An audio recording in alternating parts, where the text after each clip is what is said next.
love the gram. Oh wait, shit.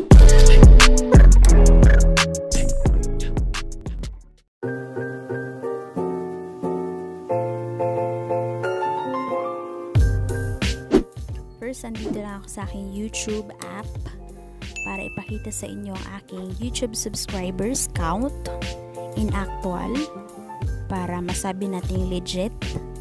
Yes. So, ito yung aking mga subscribers. Hundreds pa lang. So, ayan. Next, punta tayo sa ating Google Chrome para doon natin ayusin itong ating subscribers. Ma-hide natin. So, search lang natin dyan, youtube.com. Ayan.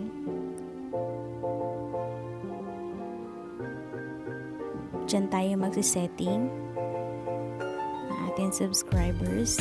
Then, if ever na hindi nyo ma-open yung ganitong site, click nyo lang yung dun sa taas. Ayan.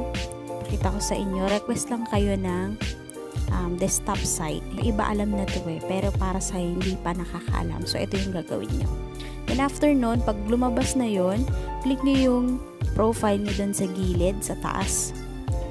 Then, request kayo ng Creator Studio. Click nyo lang yan. And then, after nyan, punta kayo sa channel. Yan, sa left. Ayan. Click nyo yan. Then,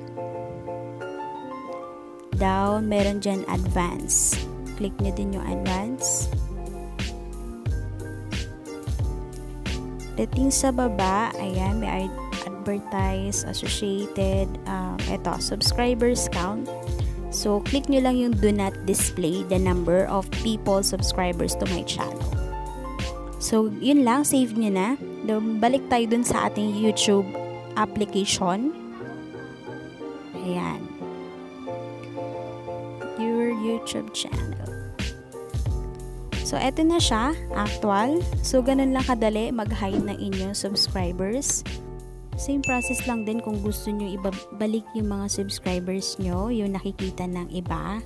So, ganun din yung gagawin nyo. Ayan.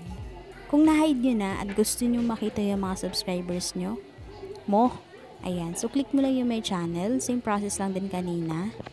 Then, ayan, ikaw lang mismo ang makakakita niyan kapag na-hide mo na yung subscribers count mo. Ayan. Then, makikita mo din siya sa YouTube Studio. Ayan, kapag kinik mo yung YouTube Studio, ikaw lang din makakakita ng iyong subscribers. Ayan, so nadagdagan siya ng 2. So, yun lang. So, that's it guys. Thank you for watching and don't forget to subscribe to my channel for more tutorials in YouTube. So, yun lang. Thank you.